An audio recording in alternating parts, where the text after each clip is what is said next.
Unang-una, yung aking lumang multipurpose nasa likod.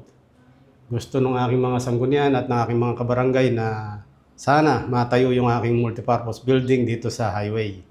Formal nang na-turn over sa Barangay Staines ang bagong multi-purpose facility at evacuation center na proyekto ng Provincial Government of Nueva Ecija. Ayon kay Punong Barangay Felix B. Nepomuceno, malaking tulong ang naturang pasilidad sa pagpapalakas ng serbisyo publiko at paghahanda ng barangay sa panahon ng kalamidad.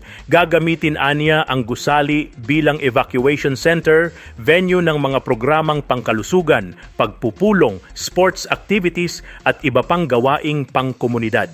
Bagamat hindi gaanong binabaha ang Barangay Santa Ines, handa umano silang tumanggap ng mga evacuees mula sa mga karatig barangay na madalas tamaan ng pagbaha.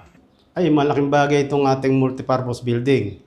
Kasi unang-una, nandito lahat yung mga ginagawa rito, yung pagbabakuna sa mga bata. Tapos yung aking mga barangay tanod, 24 hours silang nag-duty dito, nagro-roobing. Kaya malaking bagay itong ating multipurpose building na ito.